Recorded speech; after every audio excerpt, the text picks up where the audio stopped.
I am not going to stand up here and give you the traditional hallmark version of a valedictory speech. Instead, I'd like to offer you a different kind of speech, one that discusses expectations versus reality.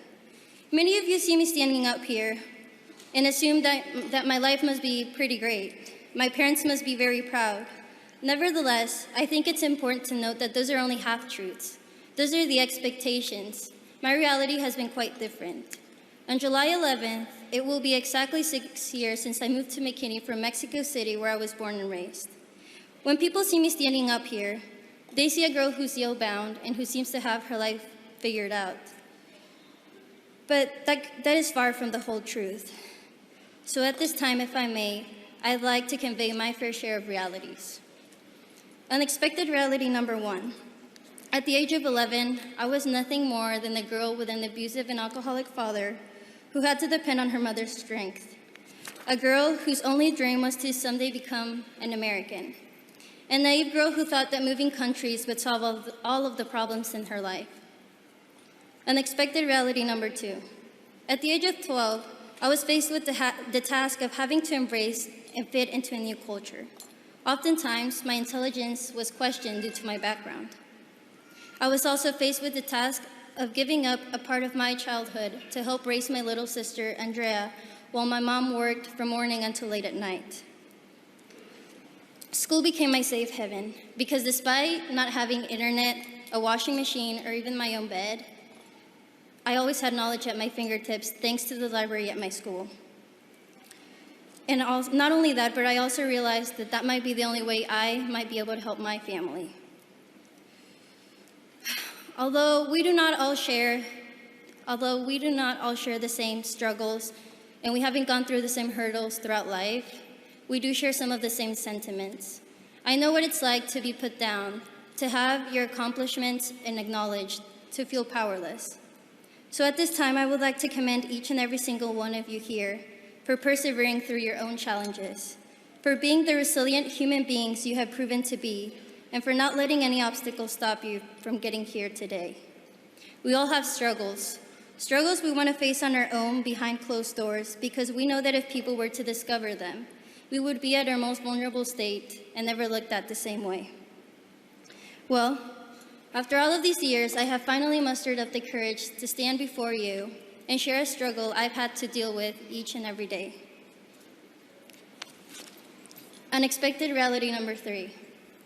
I am one of the 11 million undocumented immigrants living in the shadows of the United States. I decided to stand before you today and reveal these unexpected realities because this might be my only chance to convey the truth to all of you that undocumented immigrants are people too. I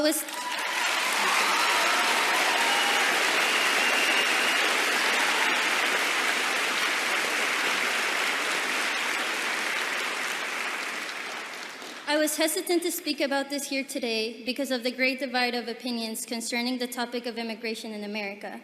But I feel like I owe it to all of you to be honest, and I owe it to myself.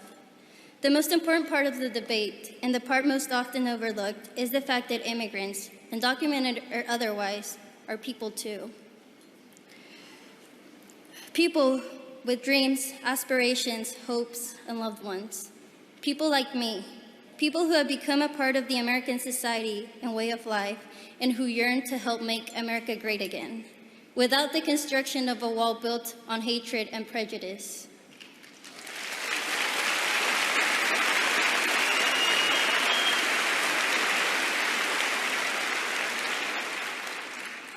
We are here without official documentation because the U.S. immigration system is broken, and it has forced many families to live in fear.